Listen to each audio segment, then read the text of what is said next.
All right, good morning, everyone. It is April the 1st, 9 o'clock here at the airport, and I'll call this work session to order. We have a quorum present. First item on the agenda is Oak Ridge on health expenditures and expectations for renewal. All right, good times. What do you come up here, or we go right here, or? You can sit at the table if you want to. Yeah, However you want. Drag a chair up here. Looks like y'all got a copy of everything. All right, thank y'all for letting us be here this morning. And we'll run through, kind of how, make some bullet points to talk through. To begin with, does anybody have any questions to start with, or anything we need to be aware of? Jumping in, or Other than we're gonna lower it, right? that's the plan. That's the plan. All right, so if we look at year-to-date from July 1 to the 2/28 reporting period, we've got about 2.08 million in premium that's been paid in, and about 1.36 million in paid claims, which is about a 65% loss ratio, which, to your point, typically would tell us, well, certainly they're going to give us a renewal with lower rates, right? Well, we've got some claims that I think we'll probably be seeing here in the next reporting period in March.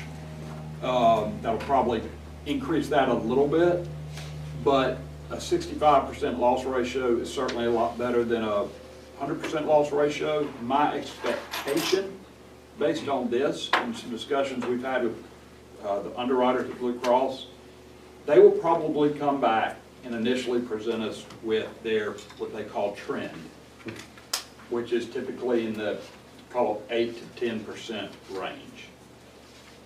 Then we'll do the song and dance, and they'll probably come in at about flat or 2%. Is what my expectation is.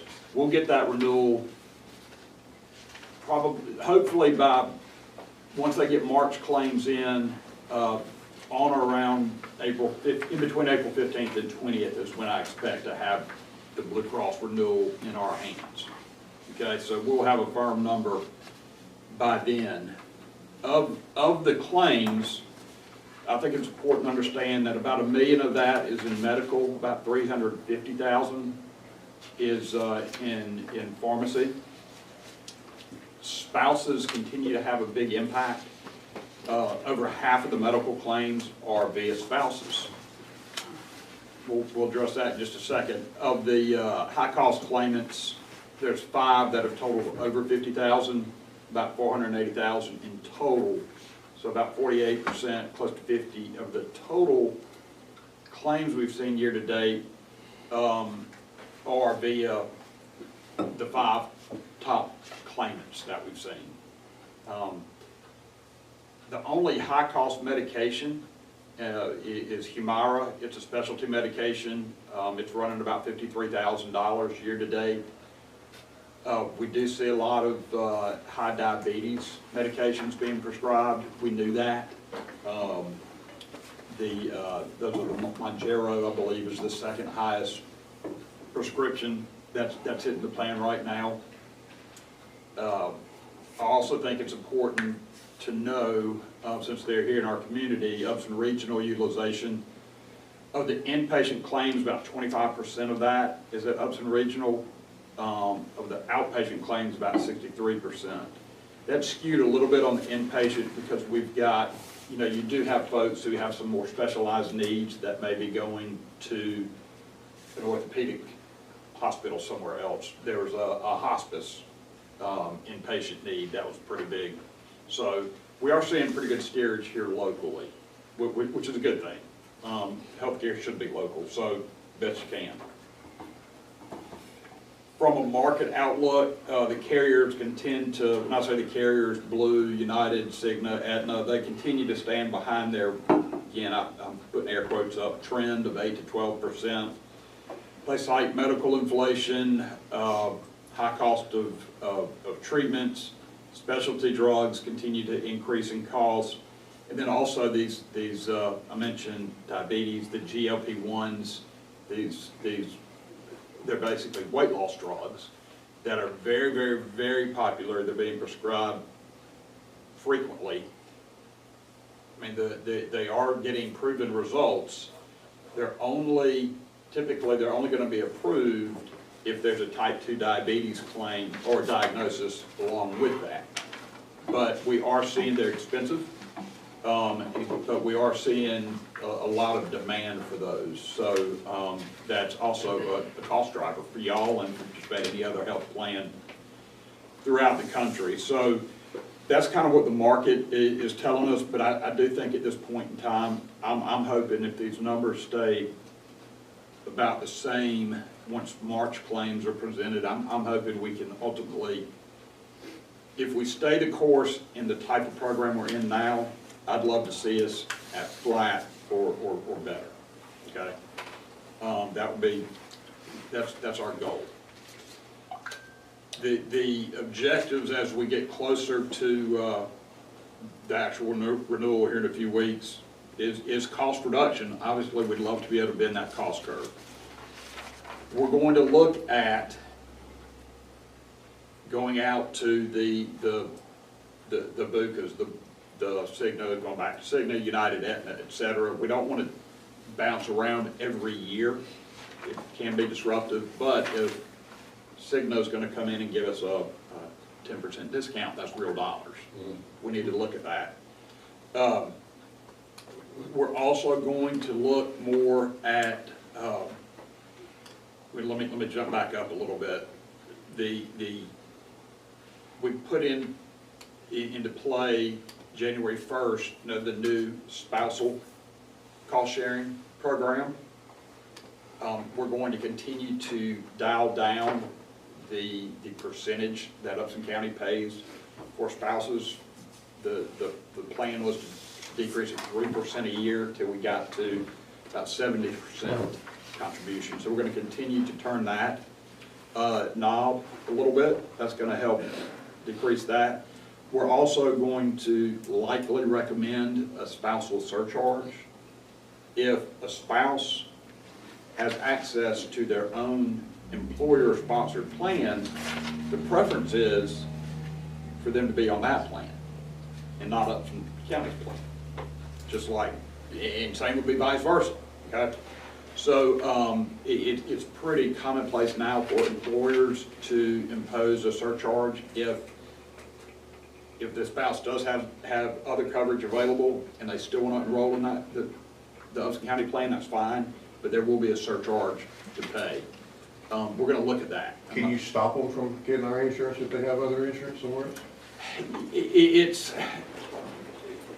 There's different opinions on that. The surcharge is usually a pretty good strategy, deterrent, exactly. So, but we do see folks who are willing to pay, if the coverage is a lot better, they're going to pay $100, $200 a month more to be on it. So, And the ease of having family all under one. it does make things easier. So, but we're going to, I think this would be a good time to implement a spousal surcharge. How do you know if they have other insurance? Yeah, that's fine. Well, there, two things. One, for an employer your size, more than likely, all we can do is get them to sign an affidavit confirming they do or they don't. Exactly. You can actually, there are third parties who will audit that, but that would be, there'd be costs associated with that, and I don't think that's something we'd want to go down. I think we start with an affidavit, and more than likely, there's going to be a lot of people who know, well, I know that Right. John does work for the school system. School system. Exactly. So, but they will sign an affidavit, and if it turns out they're not telling the truth, then there'll be implications there, and they'll be kicked off the plan. So, I think this would be a good time to implement that. I mentioned we are going to look hard at some other solutions, the Blue Cross, et cetera, or United, Cigna, Aetna, et cetera. We still need to look. We are going to present, again, a partially self-insured program. I think ultimately, if we really want to gain control, then I do think we need to move into that arena, whether it's jumping feet first or dipping our toe into something that will help kind of ease us into that. Ultimately, inside of those programs, we have a lot more control. We can pull some levers that will help reduce cost. Pharmacy is usually some low-hanging fruit there. So we're going to look at that. I also want to look again at, last year we talked about a company called Curative. And there's a company called Sidecar. I won't jump into too many details, but these are essentially cash-based programs. Oddly enough, if I go to a provider and tell them I don't have insurance with your cash price, they're going to charge me less than what my insurance company, Blue Cross in this case, has negotiated on my behalf. Maybe more than the copay I would have, but ultimately it's going to be less than the actual bill charge and the negotiated amount with Blue Cross. So there are programs that are popping up now that are built around a cash price. They take a lot of education on the front end. It's different, but again, the goal is to compress the cost. So, and they also have enhanced benefits. A lot of these programs, like Curative, have a no cost, no deductible, no copay option if the employees will do a telephonic health assessment. So we're going to give you no deductible, no copay for the first 4 months. If you do your online or telephonic health assessment during that period of time, you have no deductible, no copay, no cost for maintenance drugs throughout the year. So the thought process there is, let's take away any financial barriers to getting the health care you need. We don't want you to have to make a decision. Do you need to go get an MRI because you've got abdominal pain, or do you need to pay your power bill? We don't want folks to have to be in that predicament. So we want to open up or get rid of any barriers to getting that care, knowing that if you don't get that care you need today, ultimately that's going to be kind of a ticking time bomb, and it's going to, from a financial standpoint, that MRI would be a couple $1,000s, but if they're in the hospital for 3 weeks because they had a serious issue, it's going to be $300,000. So we're going to look at several different options. We've already sent a lot of these programs some initial RFP information, so that once we've got the actual renewal, all we have to do is press send. It'll be in their hands. And my hope is that next month we can come back early in the month and say, here's options A, B, and C. Here's our recommendation. So that's where we are. Again, I'm hoping next month we can come back with a lot more detail. Yeah, I want it a lot earlier than we've been getting it. Absolutely. Instead of wait till the last minute. Everything don't look good for you. No. Well, and I can tell you, it's one challenge is, and this is just an industry challenge, the carriers literally, they'll wait as long as they can, usually 60 days out before they give you anything. They do it intentionally. Yeah, To yeah. limit you on pursuing other options. And then the information that they provide you, they give you 100 pages of data, and I've shared some here. It's helpful, but it's just enough to kind of want you to ask more questions. Well, It is small, yeah. Knowing that we have a 65% loss ratio helps for sure. I think it makes, If it's around 80 or 90% going into it, you know we. yeah. Increase, gives us more leverage. Yeah, it does give us leverage. I think, again, Kudos to that's, yeah. Obviously, Lonnie's really I'll be sure to been get on the mic with Dave after this. putting pressure on employees. But yeah, I think, knock on wood, the 65%'s a good, I like where we are right now. Hopefully we can kind of see that going through. I know we've got a few things we need to tweak. I know pharmacy's been an issue, not having, I believe, Ingalls in Blue Cross's pharmacy network. We've already addressed that with them, so we'll make sure that's, there'll be more access to pharmacies. Any questions? I I appreciate being out front of it this year. Yeah, absolutely, same here, so. Our intentions are not to let it come down to the last minute, for sure. We'll let you turn the screws. The screws will be turned, so, So the goal is to have everything for open enrollment the first part of June. So June, we get everything ready, and then July coverage will start July 1st. July 1st, exactly. Hope it all works. In our benefit. Yes, I agree, It is, Do everything we can to make it happen. yep. Any other questions for us? No, I appreciate it. Thank you. Thank y'all, we appreciate y'all. Appreciate it. All right, next up, project funding for airport.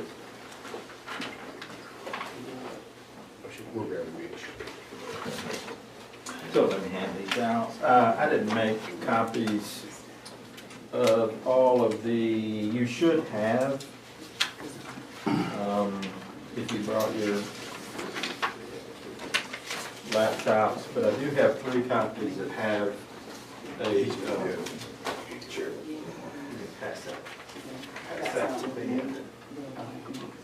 I can look it up if somebody else needs one. So, the top is a summary of the total cost of the projects. Mitch is going to discuss them with you more in detail, and he may have, oh, look, he got fancy. Got fancy mail Yeah, copy, so, though. well, Oh, no, yeah. not that fancy. That's nice. Well, they disposable. Reuse it. Well, if you don't mind when it's when we're done, if you guys would just snatch the document out and let me take the plastic back. Go reuse those. This is setting a standard. I know, I know. Just got 6 of these, I Well, let me think. have one back there. I passed one down. Thank you. Alan and Lonnie have already seen this. Yeah. Yeah. So, you might have those on. I don't know. I got some. Oh, that's what he lives. Nice photo. Here you go. Jess, did you get one? You trying to tell me this is what my septic looks like? Well, you probably would be landing your plane and stuff. The big hangar, you may want to park it in. So, I don't know, how big's the hangar? It's big enough for your place.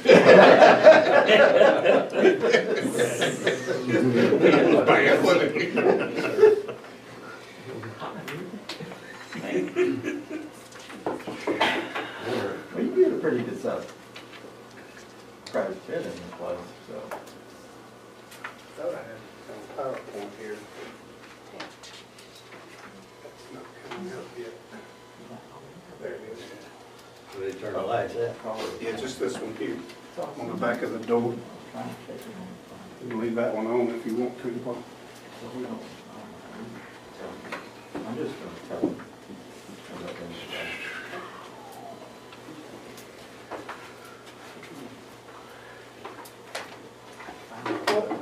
The first 3 pages, y'all, are just a review of what we had previously discussed with the corporate hangar that we're gonna build.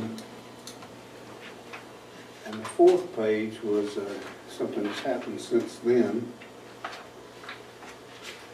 Since we had got y'all's permission to borrow $1.5 million and pay for it with hangar rent over the next 20 years, GDOT has come back to us and they're willing to fund $949,000 of it. So that's why the project hasn't begun yet, because we have to have a grant in place and a notice to proceed before we start any construction. Because under GDOT rules, you gotta have that, or anything you've already paid for is out of your pocket.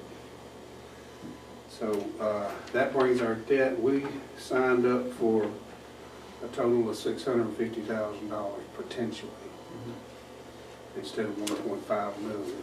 So that was a surprise, and a very pleasant surprise that we got. The see if I can get this thing to work. So Mitch, the numbers has changed a little bit even after I prepared. You have this that I sent you? No. No. Okay. And this next project is designed for a major renovation that's coming up. It's a renovation of a parallel taxiway, which is the long yellow thing there, and 2 of our ramps. Some of that stuff hasn't been refurbed in over 20 years. We've been doing crack seal, we've been doing surface treatments and things like that, but it's to the point now where we'll have to do some major renovation on that. And the design portion of it is a total of $151,000. That figure there is 141, that was the original estimate. And then they came back with another estimate, adding 15,000 to it. So for $151,000 under a GDOT state grant, it's 7525. We can get the whole design done. That would be $38,882 worth of lost money if y'all approve it. Can you give me that number again? Here, 38,882. So it's on this That's for the design. summary page.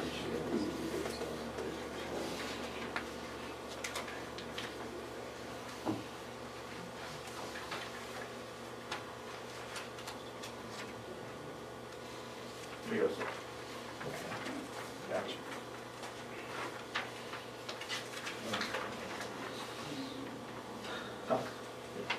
It's just underneath.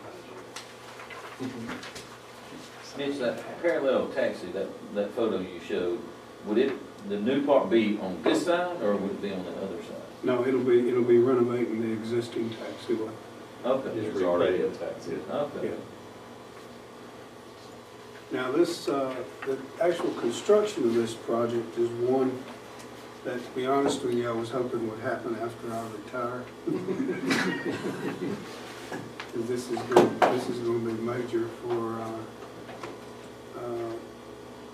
all of our existing customers and any transients and anything trying to work around construction areas. Because what we're looking at is the entire parallel taxiway system and both of our ramps. So, and it's going to impact some of our customers as well, on our commercial customers.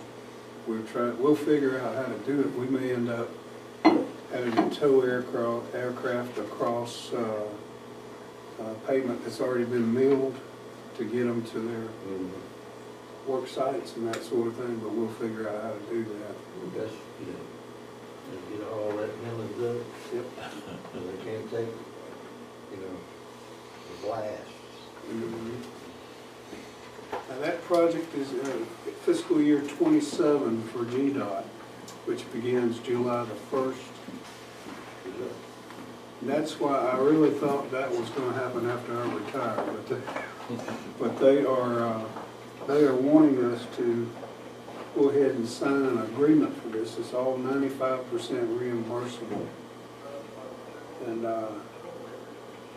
that is the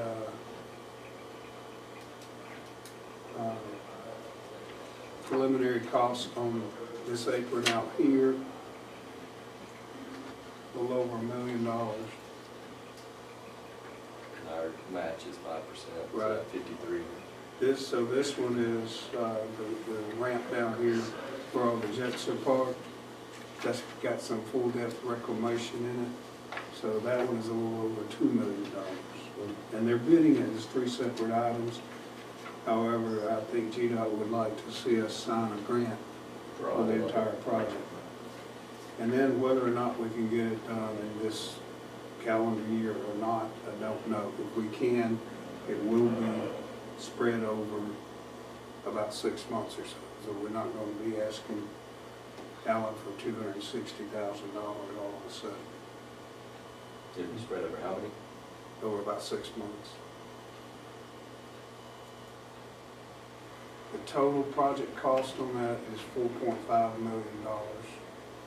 And as I said, that's 95% reimbursable. However, it sounds really good until you get to the 5%. It's still $226,000 for that 5%. Mitch, I just want to, not try to be picky, but just so that we have the numbers right. So, if you don't, Commissioner Jones, would you mind handing Mitch that? This is something you and I discussed. And the numbers are not big. I'm coming up with an ask from us of 265. That's correct. Oh, okay. That is, both of them put together. I got you. That's the local match on the design and the local I match thought you on were the saying construction. 226, so. Yeah, that's just for the actual That's just for project. that. That's Not just The top design. number, I think I'm a little off on the 3 box hangers from what you said, but that's not really significant for us because you're not asking. Well, what it is, they only had a certain amount of money. Yeah. They can't do any more than, Yeah, I think I'm Federal lower state. than what you said. I think that you had said they were giving you like close to 950,000, I had 922. That's no big deal, because the meat of it is what you're, coming to the board to ask for. right. Now, we met, oh, I'm sorry, I didn't want to take over. That's all right. Go ahead, Mitch. Well, just getting to the final summary here. There. Total investment in infrastructure and expansion is almost $6.2 million. And the total local match we would like to see it to be $265,000. So, if you don't mind, we had Mitch attend, myself, Lonnie, and we called city manager down. This is a joint project, so obviously we would be looking for, some help on the 265, with roughly 32% of that figure. Discussions went kind of all over the place. I think the city manager's initial concern was, well, really, we don't want to support funding of corporate hangars, because that doesn't benefit the city or the residents, And Mitch was, trying to explain that, on the corporate hangar side, that's all being funded. I'm not asking for financial support for those. I'm asking for financial support on the ramps and taxiways. So then discussions came up about, well, we really should have an intergovernmental agreement, since we're using SPLOST, with the airport. We've never done that. We've never had an intergovernmental agreement as part of the issuance or the, when we go to ask the voters to approve for a new continuation of a SPLOST. What we have done, because I've looked at one other county, because I reached out to ACCG, one other county, I believe it was Colquitt, they actually, within their intergovernmental agreement, they actually they designate the airport as one of the recipients of the slices of the penny, the sales tax. Now, we've not done it that way. We've always just mentioned the name of the airport in the intergovernmental agreement, that because we list how we're going to use the funds, and that goes on the ballot for the voters. And then again, this time, we do say in the 2022 language that we're going to use some of these funds for airport. So I don't know that we have to have one. I mean, it's a little different the way we approach it here. But that being said, I'm not 100% certain that the city will. I'm hoping it will, but I can't. And Lonnie's not here, but he may have had other conversations with Russell. I think maybe we got to a point where he was okay. Just had there. Am I getting this about right, Mitch? On this sticking point with. I think you are. We stressed to the city that the hospital is extremely happy Right. with our emergency response medical helicopters. We've got not one but two. Right. Who are competing for business at Upson Regional, which means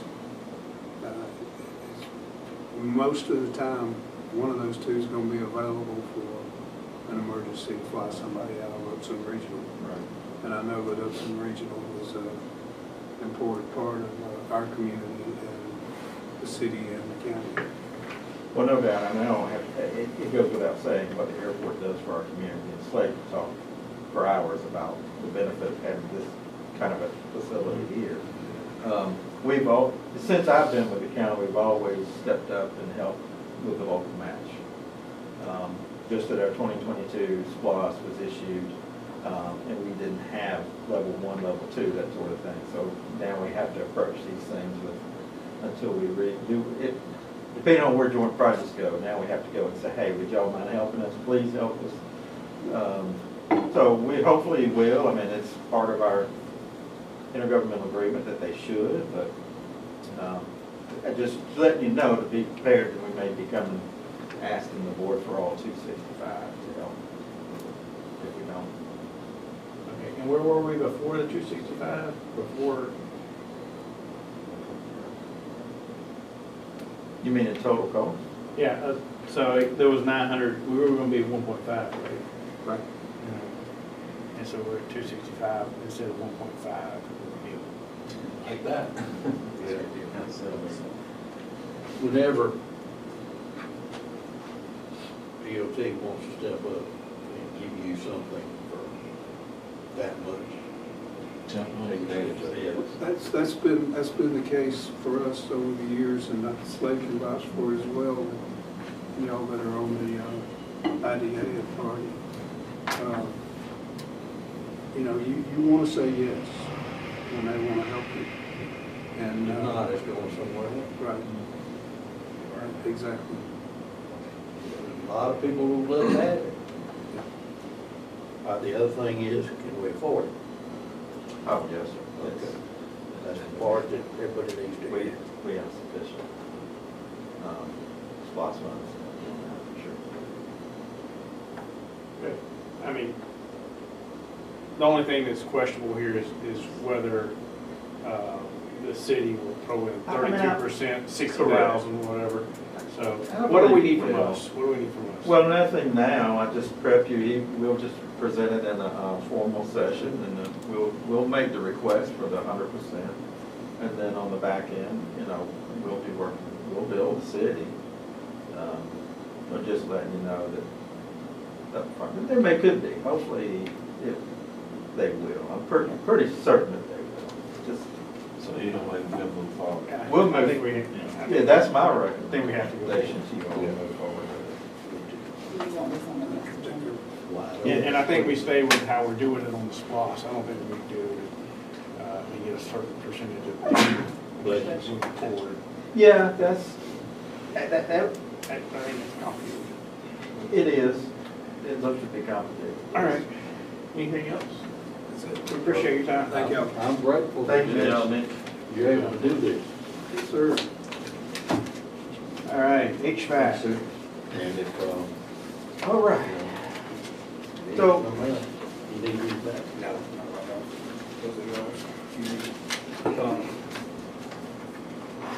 So we, Mr. Chairman, we had really been, and Paul and his team, I just want to say, those guys, I mean, he's been a blessing to us to come over several years ago, almost 3 years ago now for recreation. And it's hard to get Paul to slow down. But some of the things we've been looking at, and this is not so much a cost savings measure at all, because we didn't feel like the existing just annual maintenance contract for preventative maintenance was extraordinarily high or outside of, market. But we did want to take a look, since Hayes was introduced to us, they're out of Macon. They took over as doing the preventative maintenance for the Justice Center. They're very good, very professional.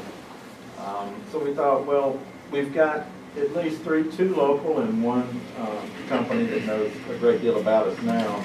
Why don't we put this thing out and ask for proposals from the HVAC companies that we're primarily dealing with? We didn't want to reach out far beyond us, so we didn't send this out to put it on Georgia procurement registry. It's too small anyway. But We asked them to prepare proposals, we asked them to go out and take a look inside of every building, make sure that they understood what the inventory existed.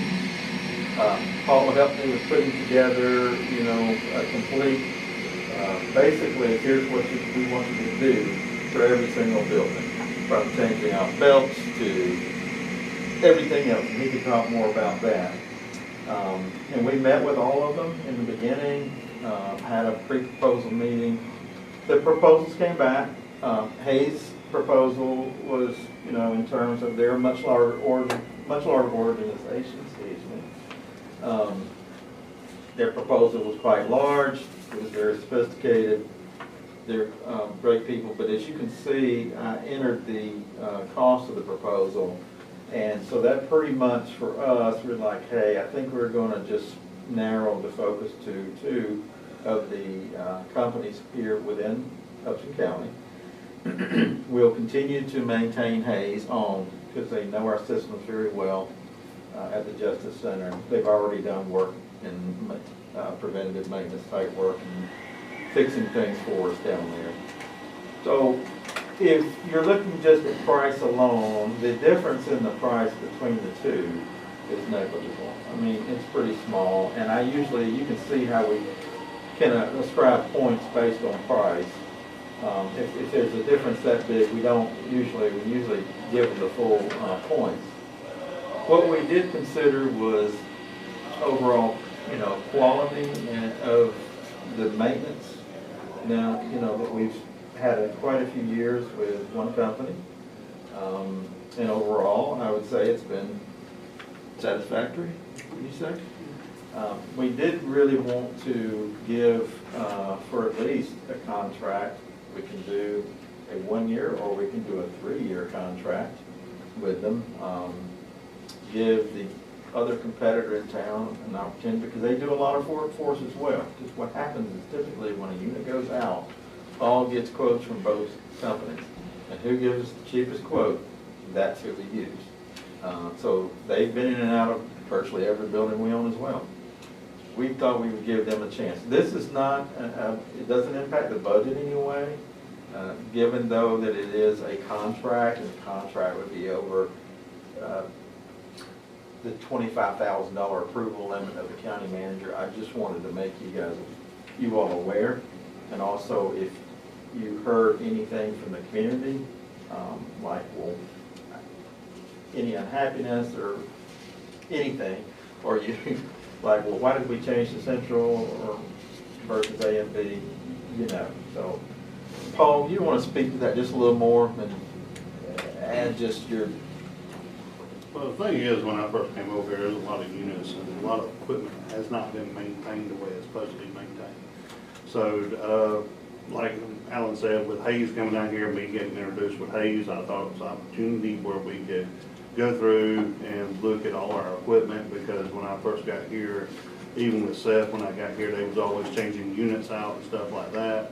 As we went through, seeing stuff, there was stuff being done, stuff not being done. So, just an opportunity to look at and try to get our equipment and maintain our AC, everything that we got, maintain it better with a better price, with better quality inspections and everything. So, and I will tell you, our goal is to, we have every unit of any kind inventory with serial numbers, date of manufacturer, and brand. We have got to find something so that we can start tracking that and be able to better prepare ourselves for what happens, the inevitability of units going down. So we can, from a financial standpoint, we know what we've got in every building and where we're going to probably have to spend some money. And when you're doing a capital plan into the future, it's really hard to plan, well, how much you think we may have to spend on hot water heat, or HVAC units or boilers. Well, we don't know. We think a lot of stuff out there is old, but not quite certain. Well, we can tell you right now there's a lot of stuff old, but now there's a lot of stuff new, because most of them that are breaking down are around the 20-year point or older. Well, and we looked at like Facility Dude early on when I came on. I think Jason pursued that a little bit. But a software like that, because that's what concerns, obviously, we have a lot of old stuff, but Yeah. we do have new stuff, and we don't want to run into the same issue in 15 And the Justice years. Center, right. Yeah. Because you add all that, We want to be prepared and kind of know what to Right. expect and when. Obviously, units can go in and out. But I think trying to look at, there's all kinds of software out there that helps with the inventory. They can work with companies like Central, A&B, whoever, to really kind of put together a plan for you. Which I do have a question on this real quick though. oh, okay.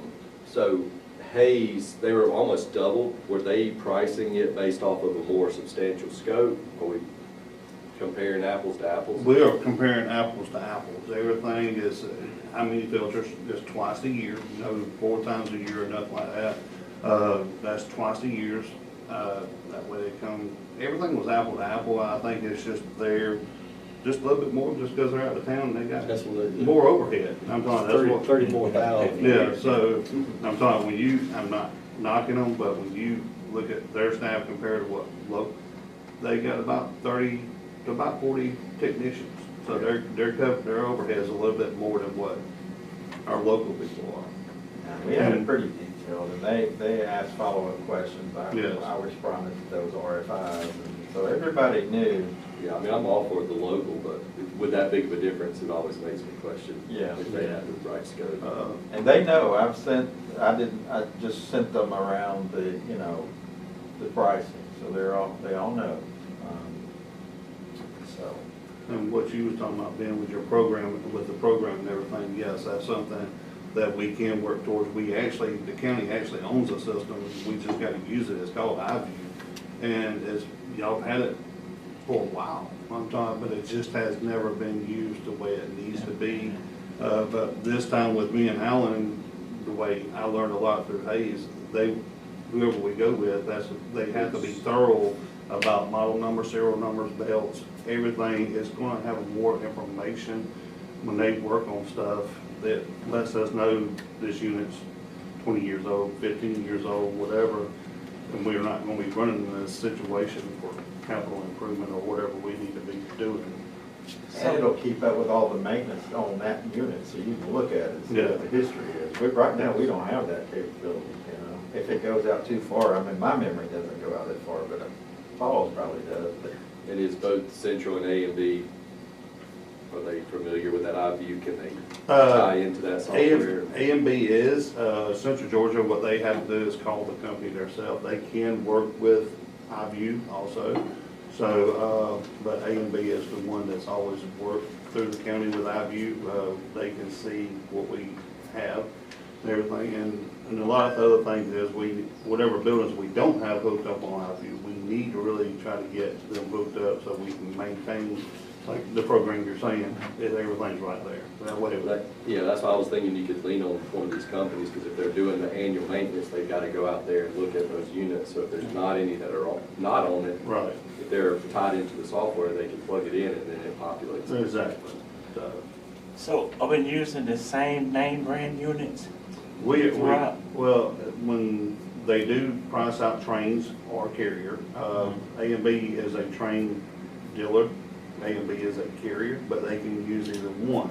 Same way with Hayes, they use York, they use carrier, but when I put out there, like at Civic Center, the one that we just changed out, they was trained, that's what I stayed with. I want that train, that same unit, which I know there's gonna be different styles, but it's gonna have to be that brand. So even A&B, even though they're a carrier, they can price out train.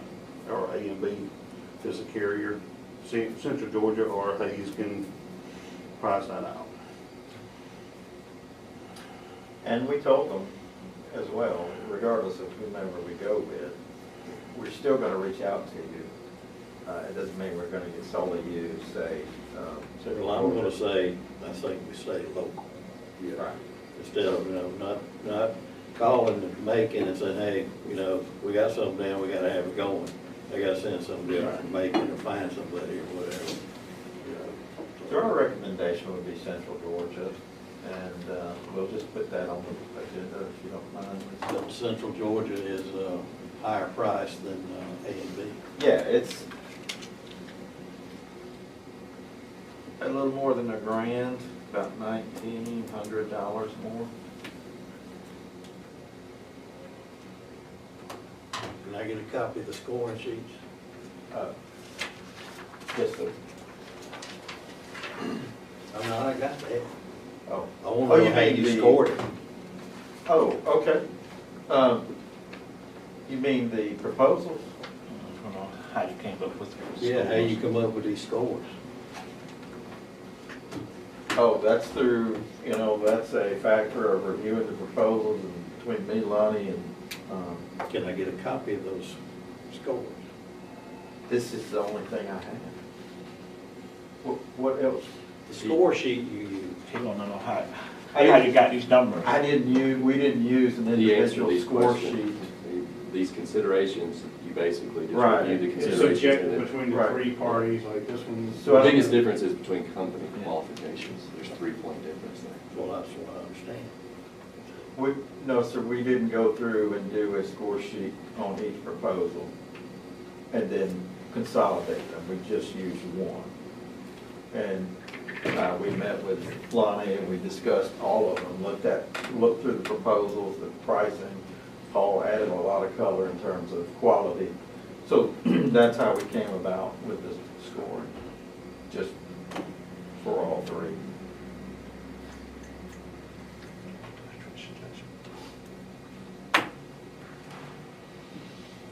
Like I said, I want a copy of the scores. How you score it. That's all.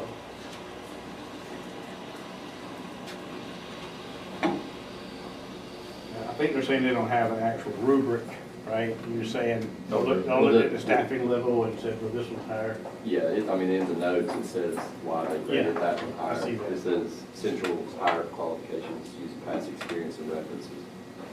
So that's why they gave them 10. I mean, my only thing is, being that A and B has done a lot of the work, is there some validity to staying with somebody that knows the system? I like Central and A and B, I have no preference. Well, that's where I trusted this gentleman here. So otherwise, I like I like Central Georgia and A&B. Like I said, I use both of them, it don't make no difference to me. As long as I get quality and we maintain our system. I know when I first got here, there was a lot of complaints with a certain company, so that has varied, I ain't gonna say varied a whole lot, but we have used that company for many years. So I'm talking, the question is, what can we get from quality out of the other company? I'm talking, it's just, I'm looking at what I've heard and what I've seen. So has stuff been fixed? Yes, but also there's still them issues that it's just, you have to look at it if you're not getting the best. I'm talking, not saying that that company wasn't the best, but it's just a point that it's gotta be looked at in the long run. Okay. I have no problem with either one of them. I work both good with A and B and Central Georgia. Super big. I'm talking technicians and everybody's just as super as nice as they can be on both sides, so I don't have a issue with either one of them. What are we paying it, what are we paying now? Are we paying anything? We are, Everybody close on to the call? same amounts. That hasn't varied much at all. It's just, this really wasn't, let's go try to find something cheaper. It's like, it all kind of started with, when we got introduced to a new company and then the quality issue. I just don't want to say too much, but we hear the complaints, and so we thought, well, let's look at the possibility of, Yeah. And that's where it came from, is just hearing complaints and stuff, and I went to Alan and said, let's see what we can do and go from there. For me personally, I trust your opinion, so if you think that Central Georgia should be the number one, then I'm good with that. and it never hurts to do. I'll check it in there. So, Yeah. You keep It keeps everybody them kind Keeps of everybody honest on. honest if you're Not that they're enough not, for but competition. yeah. I mean, like you said, it could be a one-year gig. Yeah, we You can know, do one year do it contract another if year. we're not satisfied. Yeah. Well, the local people are, considerably cheaper. So. Yes, sir.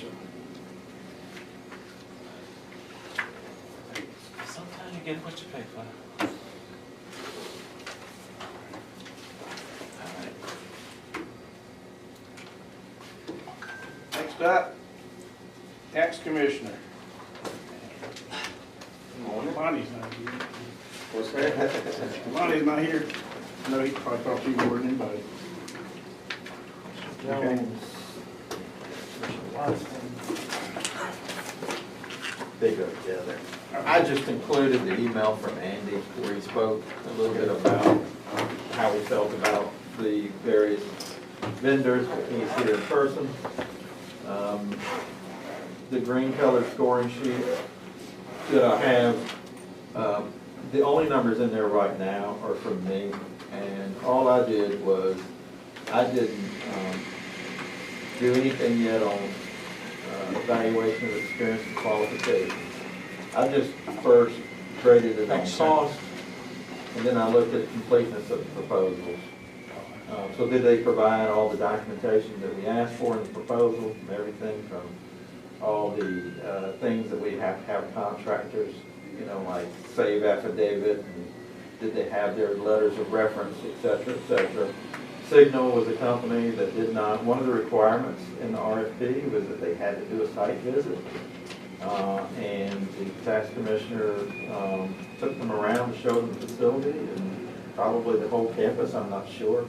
But Signal did not show up, so they submitted a proposal anyway, but we told them in the RFP they wouldn't be considered if they didn't. That was kind of like our pre-bid meeting, if you will. So I left their name in there, but to show you the responses that we did get. This one did go out, and I put it on the Georgia Procurement Registry, and these were the respondents. So, Andy, you want to? Yeah, first let me thank Alan for providing this scoring sheet. It gave me a good starting point. I looked through all the proposals that were submitted to, and looking at his scoring sheet, it kind of, I'm in agreement with it as far as you know, the actual scoring, who to look at and all that. So what I did, I picked out 3 to contact based on what I saw in the proposals and based on his scoring sheet. And the first one is Salient. Of course, they have the least expensive bid. And I talked directly with their regional manager. And some of the questions I have for each one, where would the personnel be coming from? You know, like the actual security guards themselves. And will it be, you know, a rotation type deal, or will it be the same person on a regular basis?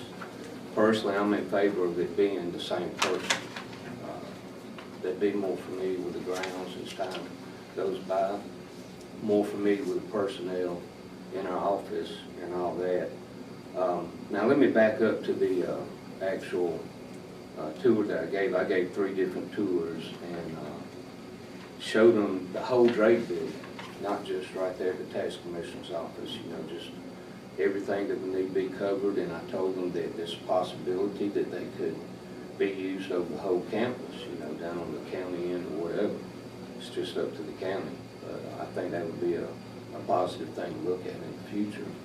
You know, we would have them set up with a desk right there in the middle, going into the Drake building, and he'd have monitors, you know, for the camera system, and get up and patrol around. He could, you know, if y'all wanted him, he could patrol the whole campus right there. But anyway, I think that's a positive look at it, a positive approach. But back to Salient, I talked with the rep from there, and I didn't feel good about it because she said, number one, they're out of Forest Park, and the references they provided, one of them was out of state, I believe, in Indianapolis. Okay, I think the closest one was Forest Park there. And I said, I asked about the personnel, and she said it would probably be rotating. I said, well, you know, what about if somebody, you know, has trouble getting here or whatever? She said, sometimes I have to fill in. So that kind of, you know, gave me some doubt. You know, if you got a regional manager having to fill in, to me, that's not a good look. The next 2 that I considered more highly than anybody else. Four Horsemen there towards the end, and Synergy Security Services. I feel good about both of them. I talked directly with Mark Hadaway with Four Horsemen when this first came out about needing security at the tax office. He was one of the first ones I reached out to. Found him online, and he contacted me. He's talked, been in touch the whole time. You know, I feel good about. I asked him the same questions. You know, we provide the same personnel on a regular basis. Where they'll be coming from, the references they gave. They do security at Gordon College for the dorms at night, so they have personnel close by. He said he had 2 in our area ready to go, you know, at any time that we're ready. And pretty much the same thing with Synergy Security Services. They're out of LaGrange. I talked with Greg Scott. With them, they provide security to Griffin Spalding schools. So they have personnel close by as well. But, you know, that's pretty much the only ones that I talked to. The other ones I just didn't reach out to based on what I saw in their proposals, either lack of references or, you know, just way over the top in cost. And, you know, I did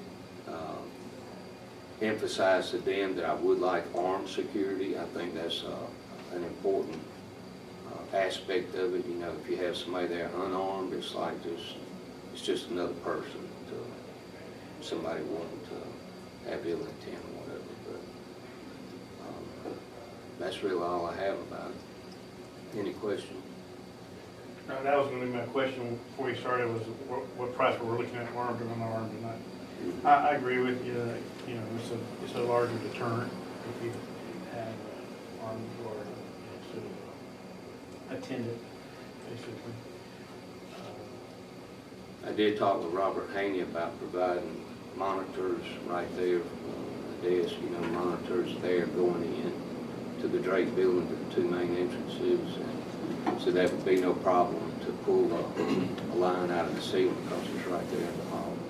What about, only thing I think of is if he's up patrolling with their, I mean, obviously you can turn the computer off or turn the monitors off, but if they're out there in the hallway, is that going to be an issue with security? You know, I just don't want people walking in and looking. I get it, yeah. I mean, that's something we need to look at for sure, you know. Yeah, we could ask Robert about that, ask the security, you know, people about that. One thing I did think of, whoever we decide to go with, I would recommend signing a 1-year contract, not a long-term contract, because if it doesn't turn out to be what we'd hope it would be, we could go with somebody else later on. I don't know what their term of contracts would really be. Well, even with, if you do there's potential to get better pricing if you offer them a longer term contract. You can always build it into the language of a contract, you know. The contract can be canceled at any time, you know, with due notice, like 30, 60 days. Okay. Say, look, we're going to do it for 3 years if you can give us a better deal on the price. But, you know, part of the language. And we always make sure that anyway, on any contract, there's a way out. That it's not going to be the detriment of the county. But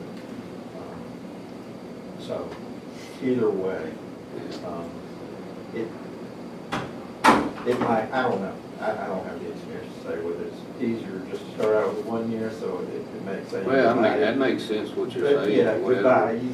Because if you're going to cancel something on someone or not renew, you already have. I mean, if something came up, you could put a clause in there. If something came up, of course, yeah, you can have. I think it just depends on how much savings you're getting. Yeah, I don't know that they would lock in a rate or price and say, look, we'll give you 3 years, we can't give it to you cheaper when you guarantee we won't pull up on, you know, the hourly rates on the security guards for the next 3 years. I'm not sure they would even entertain that. I don't know. You know, because it probably builds some escalators in there. I mean, the two I talked to, Mark and Greg, with both companies, they pointed out that, hey, you know, we'll be there before you open, we'll be there after you close. If you want us to, we'll make sure you ladies get to the car safely, you know, like during the winter when it's dark, because it'll be dark when we're getting there, dark when we're going home. How does They it work. work the deposits?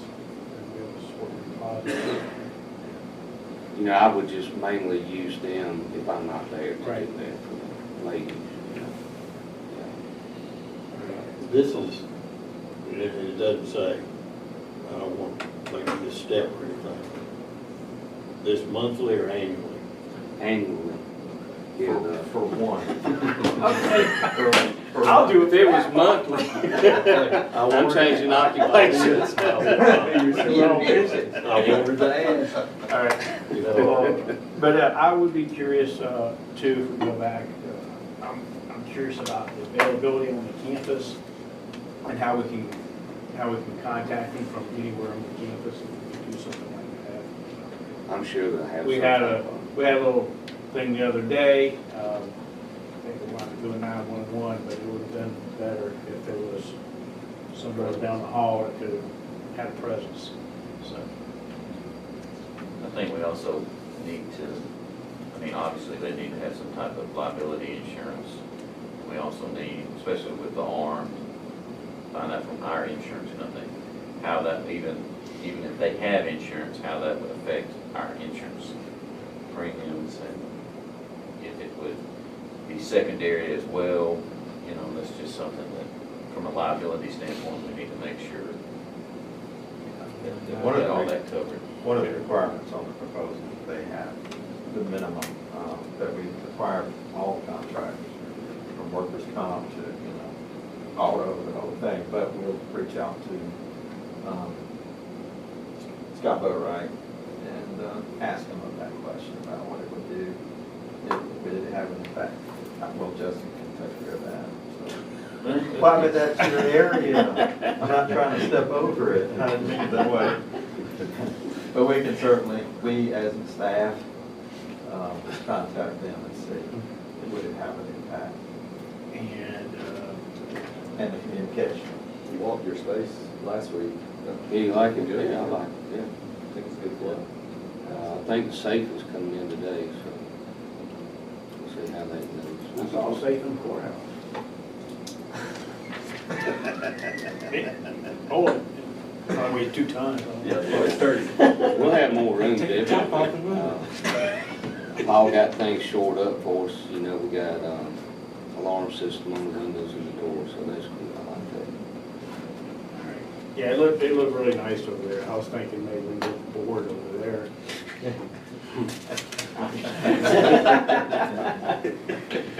So, all right, yeah, we just need to follow up on those details, and then we got to come up with a timeline for when things are going to take place. When are you planning to, weren't you waiting on something before you were moving in? Well, not just this, but I mean, there's furniture coming in, it's not here yet, and I got vacation in about 3 weeks, and I'm not a fan of moving before vacations. who's something happening in April?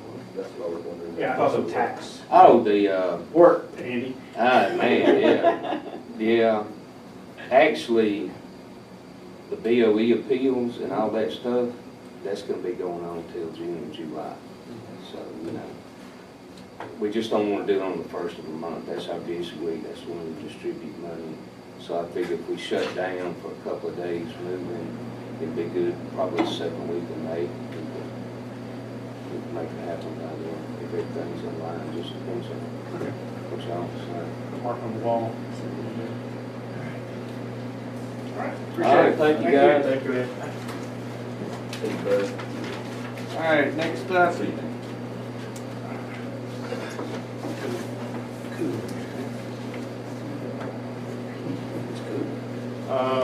Discussion for chief appraiser on body cameras for the staff. Okay, Chief Appraiser could not be here. I'll just go over this real quick, just give you something to look at. Mr. Chairman, if you won't mind, put one in Commissioner Watson's place. This, he spoke with Linslot Company. Linslot has not given him a quote thus far. But what I did is I grabbed the one that we're operating under for the sheriff's department. These are, the way they structure these, they're rentals. So you rent them, it's a 3-year contract, I believe. What's shown there, it's $900 a month per camera. Now, they may have gone up, I just don't know, hopefully not that much. So in a little highlighted area on the left side, just below the table, I've got tax assessor estimate. He is asking for 4 to 6 body cams. I quantified that in terms of, you know, how much it would cost us. Plus there's a $700 docking station that apparently goes along with it. I just pulled that information down from the lens lock page to come up with $7,094 per year. And actually, that's a misstatement. Yeah. It's $5,400 per year because the docking station is a one-time cost. I apologize.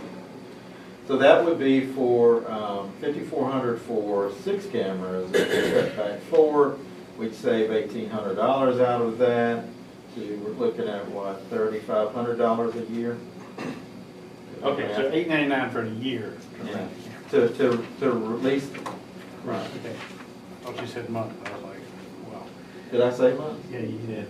No, not a month. Golly, geez, folks, I'm sorry. Yeah, I was already putting the X on that one. Okay. So, well, let me ask you, they got that many people in the appraisal? They've got. 4 to 6 people? Yeah. They did? Got, what is their department size? 7, 8? 8, I think. Now, Is there any liability issues there? You mean like catching somebody on camera or?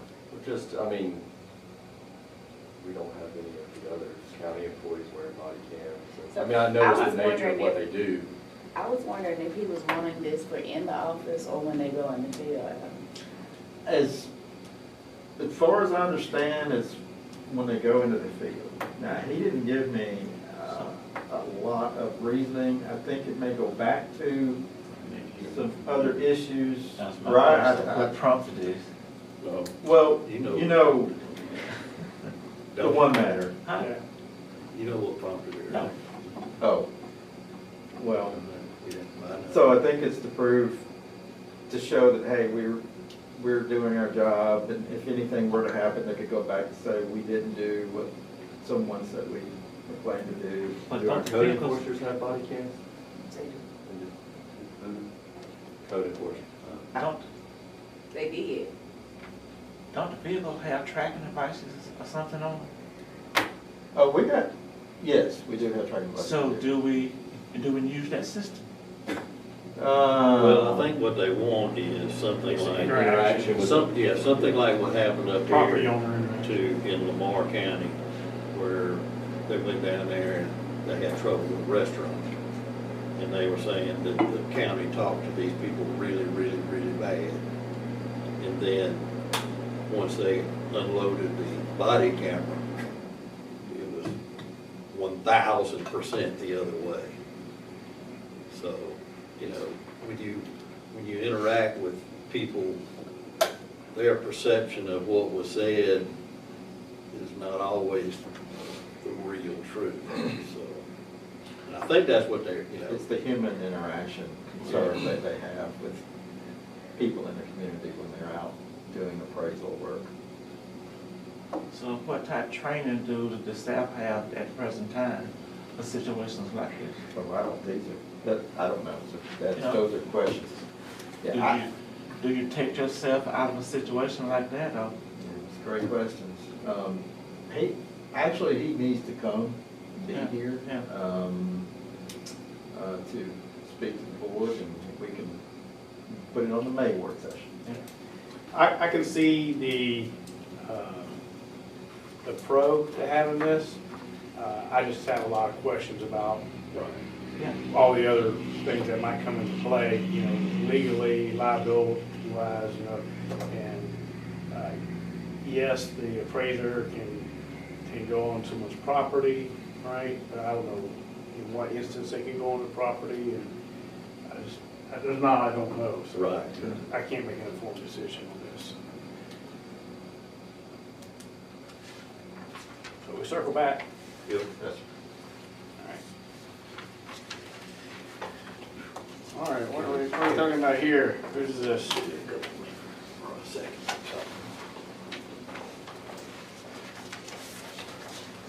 take the lead on that. Data I center don't think anybody else is gonna jump on this. ordinance. I didn't see anybody raising their hand. Maybe wait till Paul gets back. I can make it pretty short. Okay. So we want to get back.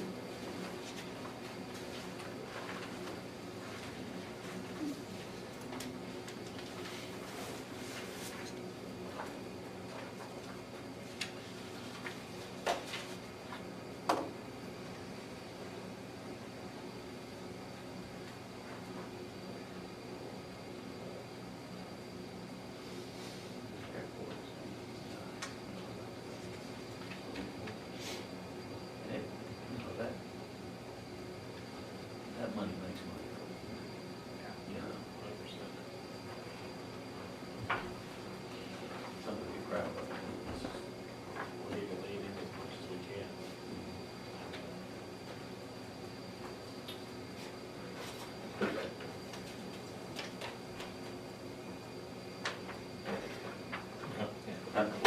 So, data center ordinance. So, we talked a little bit about this at the retreat, with the folks from ACCG, and they kind of gave you an idea of, this is one of the hot things, that's hot topics, hot things that are happening in communities around the state and around the southeast, and something that you need to get on top of. The ordinance that we have in place, which is, I think what you're looking at right now, ordinance 286, it's basically a bare bones ordinance. This is something that I think Jason really worked on, and we got this in place. It's kind of something just kind of covers, to try to stay on top of it. But as I think y'all will remember from the retreat, there's a lot of moving parts in these data centers that communities need to be mindful of and need to have some kind of type of structure to address all the things that a data center can bring, all the positive and mainly the negative. And I have done a rough draft, I don't know if you did that exactly or not, but there's a rough draft of another one that I have worked on. It should say draft at the very top. It's more, it has a lot more meat and potatoes to it as far as the concerns that come with data centers, and we're talking about noise, concerns, the aesthetics of data centers and how to address that, the energy that they use, how to stay on top of that, even like generators that are involved with data centers, how to control the noise level and whatnot. So I drew that up based on what I had seen out there and the concerns in communities that already had data center or had ordinance in place. And I had sent that, I talked to the folks from ACCG about that, and we've been looking at it and giving some input. So I've sent that up to ACCG and Alicia. She's going to be looking at that and giving me some input on how to tweak it. And when we get that information back, I'll present that to y'all and y'all can consider it. And I'll go into more detail about it. But for the most part, what we're trying to do, like I say, is address the negative that comes with a data center. And, a lot of that is, again, aesthetics of it, setbacks, how we want the Water usage, lighting. yeah, well, I mean, even Noise.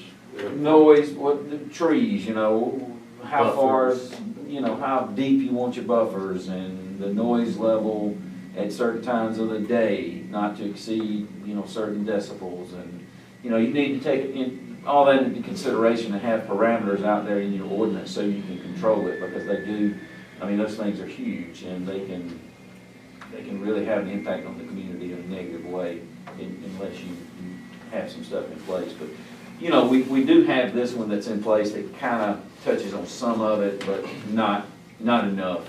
It doesn't really go into enough detail, based on what we know now. Yeah, and I know when we talked at the retreat, Alicia talked about they had some language and they had Yes. other counties that had Right. had language. And to be clear for everyone, this is being proactive, this is not dealing with any potential thing coming to the county at this time. We're just trying to do what we can to be ahead. And I know Spalding County has dealt with this, and I read an article that their chairman wrote, and it was really good. It talked about all the things they did to basically put restrictions on data centers and their impact on the community. So Alicia may have that, I'm sure she probably does. But I appreciate you looking into this, and, you know, we gotta do everything we can to be ahead of it, because it's probably not if, it's probably when, the way it's going. All around us, there's data centers in almost every county popping up. Right.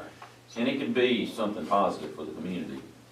You just, you know, you don't want to restrict it so much that you know, it's You not lose attractive. out, Yeah, you it's lose not the economic attractive to, advantage, yeah. but you wanna have that You still need to be prepared. range where you can address it, yeah. I mean, a lot's, since the beginning of the data center boom, I mean, Change. people have learned a lot Well, I about think what what they was- let in and what you can control.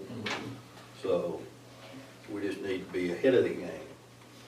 Yeah, and that's kind of what that was, is when we started getting these little looks. I know Slade was involved. Yeah, this is no too. dig at Jason, Yeah. and I guess Slade probably helped him with this, I don't know, but, True. yeah. Yeah. So, we were trying to get something in place to be Yeah. extremely proactive, and it was. But I think we reached a point where we have enough information now where we can put one together that, should take care of us, moving forward, and not have any concern when, as the chairman has said, when we get a data center.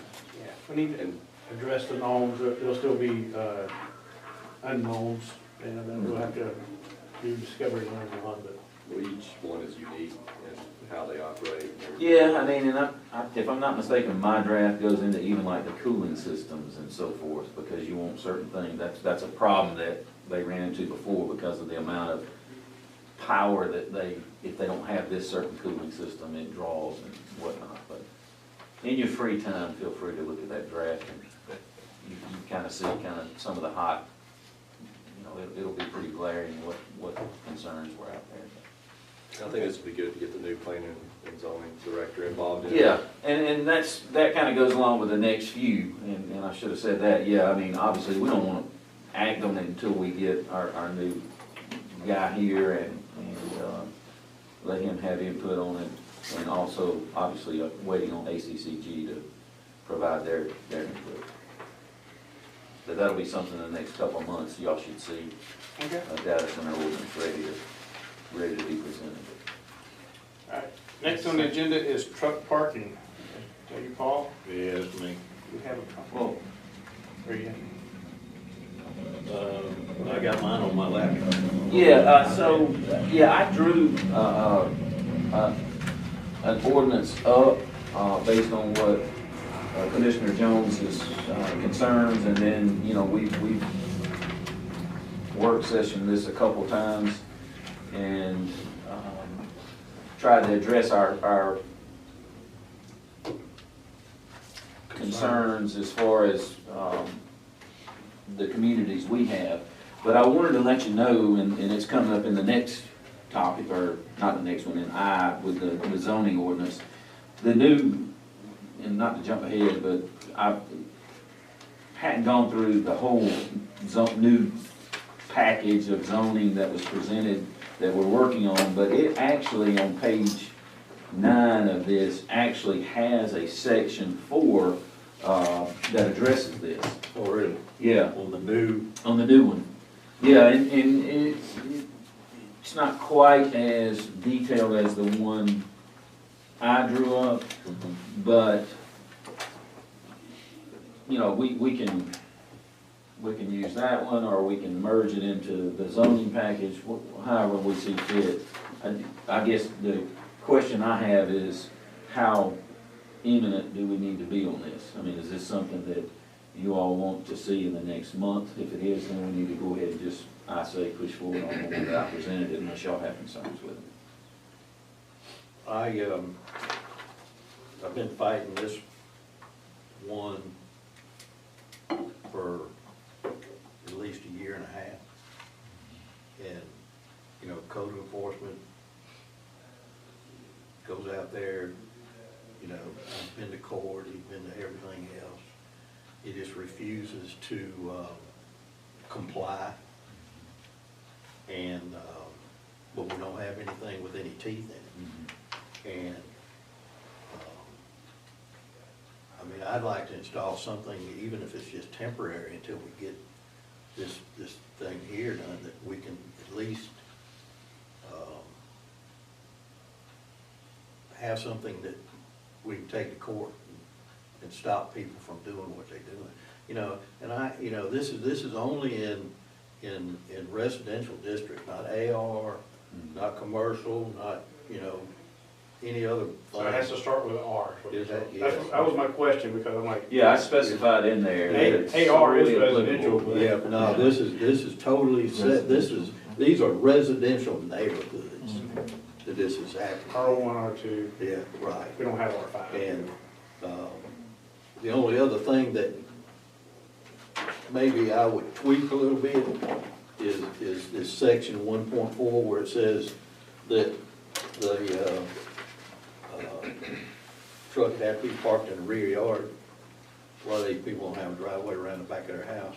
You know, if somebody's driving a company truck home that's not a tractor trailer or a dump truck or something like that weighs a whole lot, you know, a lot of people can't get in their backyard to hide the truck.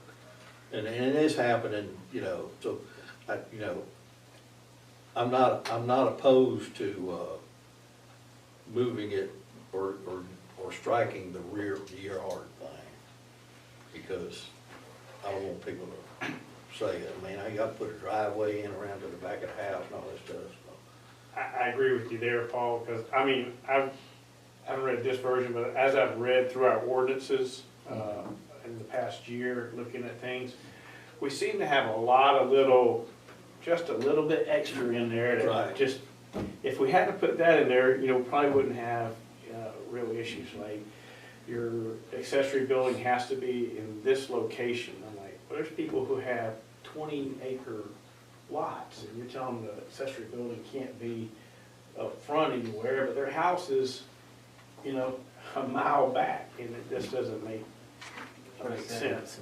Rear yard, is what it says. Huh? Yeah, it says it has to be in the rear yard or whatever. I'm like, I get it if you're an R1, you know, I get it, like, if you only have this much space, but when we say we want to be rural, and we have people with 5-acre lots, 20-acre lots, 100-acre tracts of land, you know, you can drive down their driveway, the barn's first thing you see, right? You're like, well, actually, they're not in accordance with the ordinance. Yeah. But this is the way we live, right? This is how we want to live. And it's hard to check every box, because you don't know what. Yeah, and may I would just affect everybody. say less is more sometimes. Oh, yeah. Right? So. Because then you allow somebody to come back and have a special exception request or Yeah. variance or whatever. I mean, Well, and too, like you were saying, you know, when I'm drawing up, I don't know what these yards look like, you know, I don't know. Not everyone's the same. Right, yeah, so it's impossible to address every issue, but I think, like you're saying, you can do a you know, special exception or what have you, but, so you're saying omit section 1.4 as far as the rear parking? Well, just, the only part I want struck is shall be located in the rear yard. Okay. The rest of it needs to stay, you know, but, yeah, so that they can park in the driveway, but they ain't got parking around the backside of the house. Okay. That's the only thing I would strike out the whole thing. Except trailer is spelled with a E instead of an O. Well, it sounds like because you've been dealing with, this is something that you'd like to go ahead and have in place, because as y'all well know, this thing we're gonna talk about in a minute, it's not gonna happen. It ain't gonna happen overnight. So, Yeah, it ain't gonna happen overnight, so. Yeah. We just gotta do a spell check on it, so.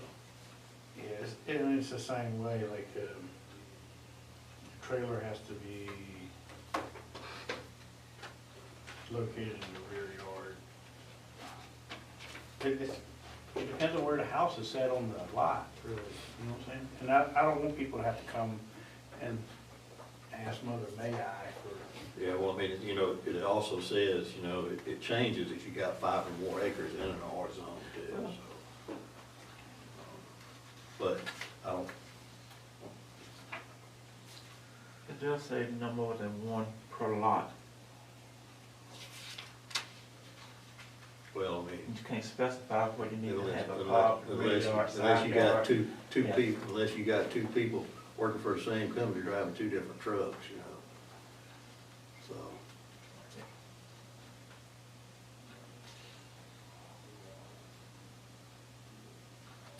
Yeah, might want to take the rear yard out of that one too, because I don't want people having to put a driveway in the back just to have a truck. May not be, You may mean not a be trailer? access to the Yeah, back. yeah, right, yeah. yeah, I just, as you drive around, I think I pay attention more now that I started looking at the zone. I drive around, I look, and I'm like, you know, some of the houses are, there's not a lot of backyard, it's mostly Right. front yard. It's just a area they can gather in, basically, in the backyard.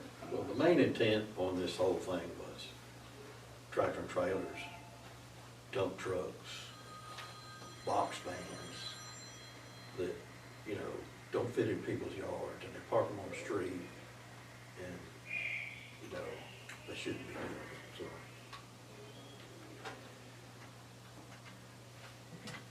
Okay, so.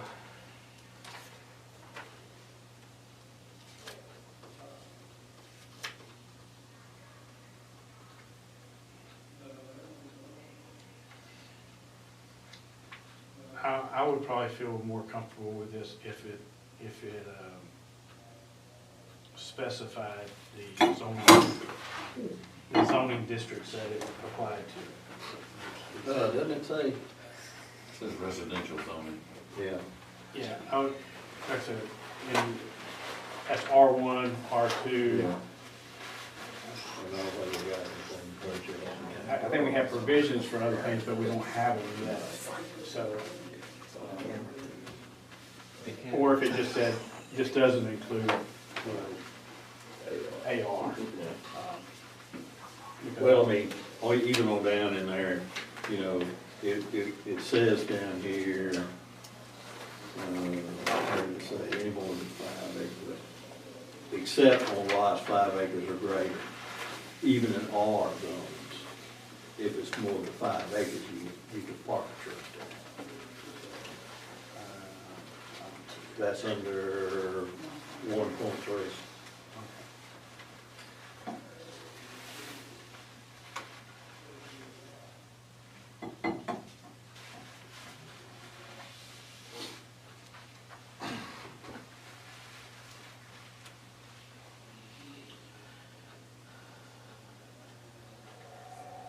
You wanna leave the rear yard in that one? 1.3, that's the 5. I think we can take rear yard out of all of it. But I mean, you know, like I said, you know, guys got a company truck that drives it home with lettering all over it and everything else. You know, I don't want them to have to park it in the backyard. It just cost them, I don't want it to impact the people that are parking illegally, and somebody has to pay to have extra driveway put in, or, you know, make a parking strip in the back of their house, you know, I just don't think that's right.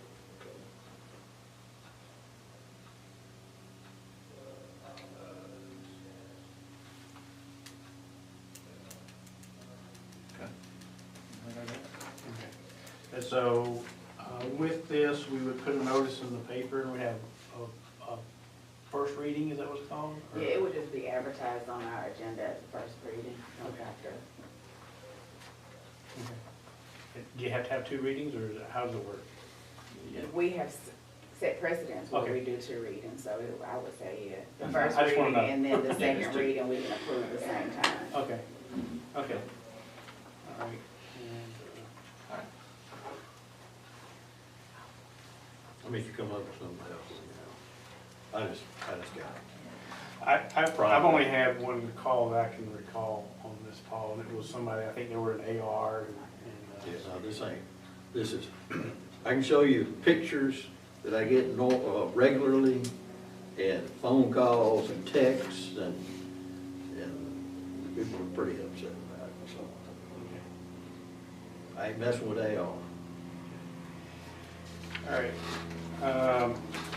Next thing I have up is a future of the historic courthouse. I just want to talk to everyone. I took a tour the other day. I got the drawings. I took a tour. At one time I had Middle Georgia College and State University kind of interested. I just want to find something that we can do with the courthouse where it's occupied and used in some way. Excuse me. And is at least paying for its upkeep. I want it to remain the historical center of our community and have the historical significance. But it does cost taxpayers money to have it just sitting there, and I think if it's not used, it's, we're gonna have deterioration. I'm a little concerned about the courtroom upstairs and where we see damage. It's like this since I came on. Yeah. Maybe we have somebody now who can figure it out where it is, what's causing that. But anyway, my question, and I talked to Heath about this a while back, just in casual conversation, was my proposal was, can we put out an RFP, request for proposals, where companies, entities, whoever they are, that do like property management type business could propose what they could use the courthouse for on a lease from the county, right? The county would, in my mind, the county would own the courthouse. It stays historical, it's on the historical register, but we find some entity that can utilize it, whether it's a event center, conference center, commercial, I don't even know what the possibilities are, but I think there's companies and entities out there who could probably look at it and come up with something, and if there's a way for them to make some money, would be able to provide us a proposal. And right now we have no proposals that I'm tracking, so that's what I'm considering. And one, I don't know how to go about it, but two, I just think we need to try to move forward in some manner that we can take that burden off of the taxpayer and keep what we really want, the aesthetics and the historical meaning behind the courthouse, but have it be used in some meaningful way and contribute to our downtown.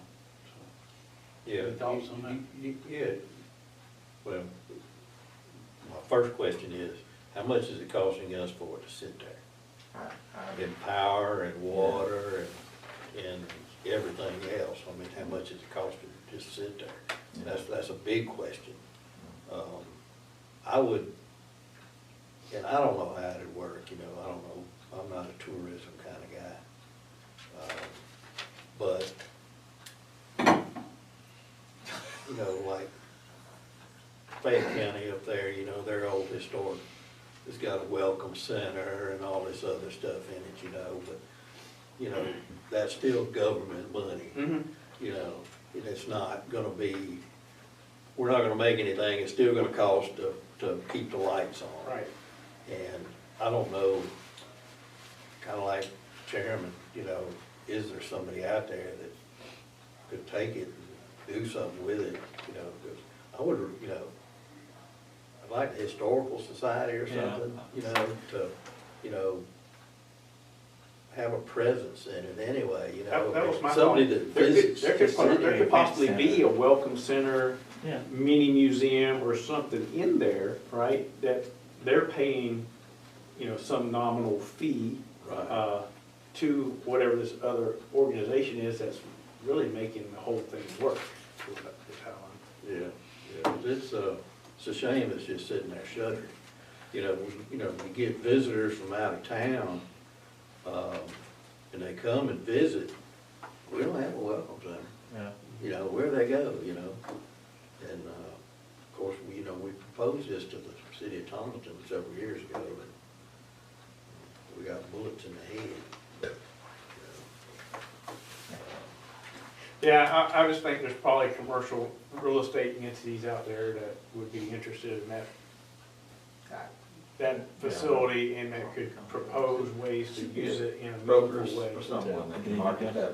What's that? You need a broker or someone that can market that facility for, and then people that, it has to be people out there, because this happens all the time everywhere, where older structures, historical ones are vacated, but government owned, and I think if there's a way to put it out there, like you said, for a lease, not a request for proposal to purchase, and you draft it the way we need it drafted, I mean, it's worth seeing who's out there. Yeah, what's the worst thing can happen when we find out there's something out there? How about Slade, And now that's what I'm saying. anybody in the, I'm actually showing it today to somebody. really? You gonna show the courthouse day? Well, I'm showing them a lot of opportunities, that's what Oh, okay. I got the drawings in the truck if you need them. He's a real estate guy, so I'm showing him a lot of opportunities around town today, so. Yeah, I think it'd be good to include Slade on the discussion too. Right. I got Because, some ideas for him. yeah, That's economic impact on. There's our, There's a guy there. but the opportunity cost is what's killing you right now, of not having anything in it. Right. Yeah. That's the biggest cost right now. Well, I think we always would, and I think y'all have said this, you never want to do anything but a lease on it, because, I mean, It it's the belongs to the centerpiece people. of the community. And you would think the city would be more interested in what we do Downtown, with it right. than anybody, But play a bullet train. I mean, Well, I'd love to be part of whatever group gets together to discuss what the future use of that is, so thank y'all for including me. And that's another idea I had was, maybe we have an open house at the courthouse and invite all our different civic organizations or representatives from our civic organizations to come and have an open discussion. We have the Historical Society, you have the Garden Club, you have Kiwanis, you have all these different groups that meet throughout our community. And I know a lot of them meet at the Civic Center, but, just have an open discussion, like what is their vision? What do they think it could be? And, there's no obligation other than to listen, and we might learn something. And, at least they know we're looking at the problem. I don't know how we're going. The problem is it's not being utilized, right? And it's costing taxpayers money. It's beautiful. We want to keep it that way. How can we do it? Upson County Welcome Center, we have all different organizations have a special place there. Let's say if they paid $100 a month. It's exactly the same concept, right? Yeah. I said, I don't want Upson County to be the property So- manager. So if I was a person thinking about moving to Upson County, I would say, okay, what about a welcome center? Oh, the courthouse is a welcome center now. Okay, let's go take a look. You can have different spaces throughout that building to show what Upson County has to offer without leaving from downtown. You can talk about the garden club, you can talk about the, Spirit Bluff. You can talk about any organization you have within Upson County that would like to spearhead something. Chamber of Commerce too, Huh? if we get the Chamber of Commerce Yeah. involved. Yeah, Upson region. yes, yes. Airport. There you go, yeah. Yeah, I mean, early on, we had talked about IDA, Chamber, trying to come in and Yeah. utilize it. Yeah. Because if you take that building and you rent it out, or lease it out, 9 times out of 10, it's gonna come with some cost of renovations. I think the courtroom, for sure, there's stuff up there that's gotta be done. Yeah, yeah. And we're gonna have to do that to maintain that building, whether we ever let anybody Right. rent it Yes. out. You know, but if we can generate some revenue streams, it helps, right? It helps the taxpayer. So what happened, let's say if you take that building and lease it for 5 years, all of a sudden, they decide to end the lease, then what happens? We just do something. We got 5 years out of it. I mean, yeah. Do what we can, we're not gonna tear it down. We just need some idea of what it's costing us right now on a monthly basis. So on the utility side, and Paul is not here, pretty much everything's cut off or shut down, or, you know, so we're not, last summer, you know, there's no air conditioner running in there. So. I don't know if that's a good idea. No, it's not a good idea. That's a good idea. Yeah, because that's an That old building. that keeps That's humidity tight. down. That place is, that's. It's full of mold. Yes. We can set the thermostat too. Oh, yeah, you're gonna have to keep it, you're gonna have to keep it, Yeah. controlled. Yeah. So. It's not that thing will go straight to you know where. Right.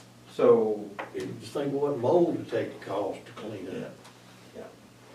So the roof, we've looked into that once before, and I've got, unless Jessica can remember, I can't remember the name of the company that we were utilizing back then to help us. The engineers we reached out to, firm, Precision maybe, I'm not sure, with the design and all for the new roof. It could be an internal gutter issue causing a leak, that's still causing the plaster. Is it still leaking? I think all that was from the former roof, because the very first day that I became a commissioner, they walked us in through the courthouse. Right. And I went in that courtroom, and the ceiling had fallen out and was on the jury chairs, the plaster. Nobody knew it. They wouldn't have took me in there, I'm sure, if I'd have known it, but that was in 2018. And the roof ain't been fixed since, even though we've requested it several times. And that one piece of plywood that somebody pulled up with a rope to hide that one tile, it's still there, you know. Yeah, you're talking about the ceiling, right? Yeah. So I don't know, if we've got to, just want to have, because there's a warranty on the roof, and they were supposed to take care of the gutter system as well. Is it still, what I want to know Well, is it talking still to leaking? Seth and talking to Paul, looking at, you probably saw it on certain sides, I forget which side, east or west, north, south. On the north side, Is it north side? on the northeast side, there's a pillar that the plaster's coming off. Yeah. And then on the south side, I think in the center, there's damage up top. Yes, the And again, walls. I don't know if it's stayed that way for a No, it's number of worse years. since the new roof was put on, not pergola, but the cupola. So, it has worsened. Deteriorated. Yes, so part of the holdup on that was we were still having court while the Justice Center. We didn't want to get in there. We had just put the new turf in and did all the landscaping. So we're like, hold up. Well, we're past that point obviously now. We've got to get folks to go in and take a serious look and tell us, is it really leaking or not still inside the wall? Is it an issue like we had with the auditorium at the Lee building?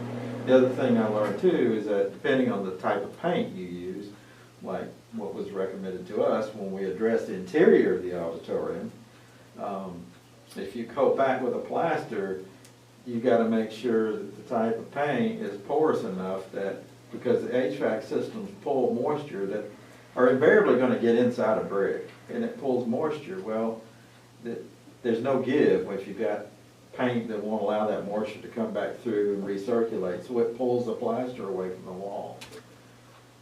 We probably won't go back with plaster, hopefully not, but, We'll see all that in that courthouse is plastic. yeah, now that's Sealant and probably, everything. for aesthetics, we may, it could be serious cost, but we do need to get it fixed, because anything else, buildings should keep degrading. Well, before we can get anybody in there, we're gonna have to repair it. Yeah. Right. One, and number two, you gotta repair it regardless if you have anybody in there, otherwise it's just gonna keep costing us more. Deferred maintenance gets you every time in the long run. That's it just. Well, you need to call Paul, tell him to get these in there. Yeah.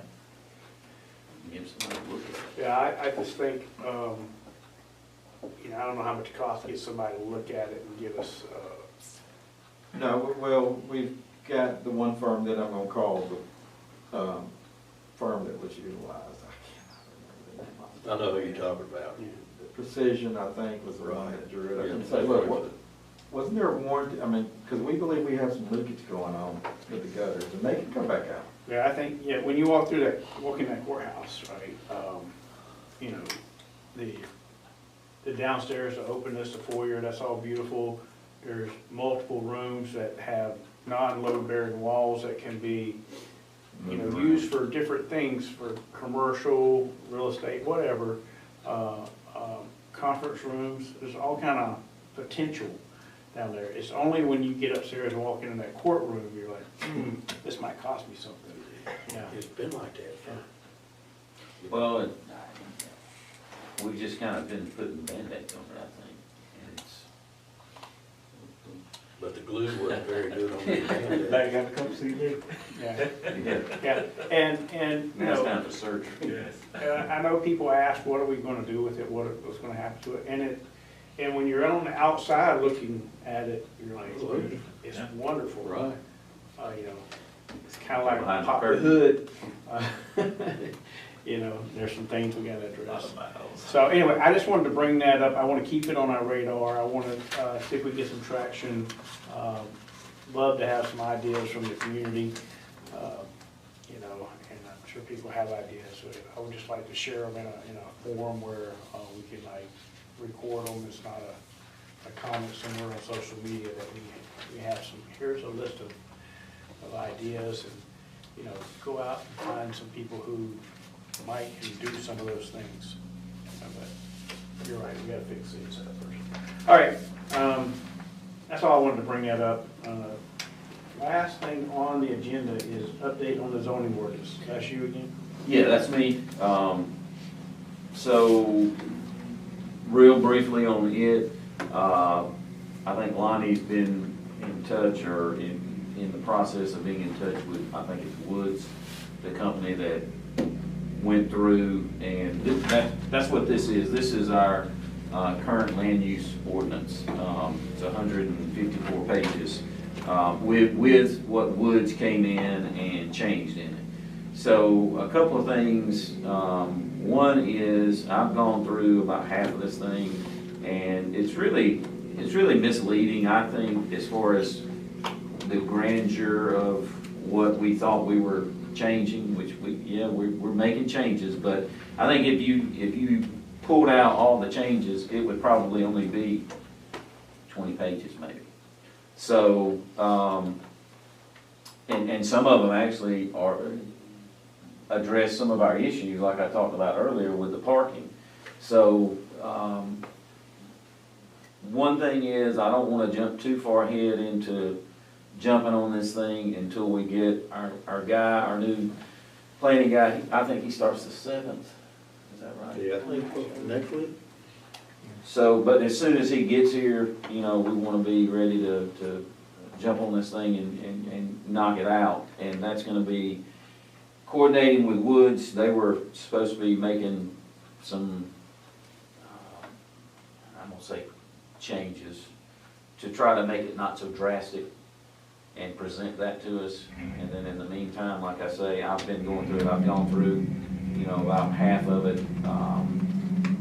to just kind of wrap my head around it, and really, it seems intimidating, but it's really not. I think if once we being staff, get it to a presentable format, we can probably go through it pretty quickly, and you can just say yes, yes, or kind of like we did the parking ordinance today.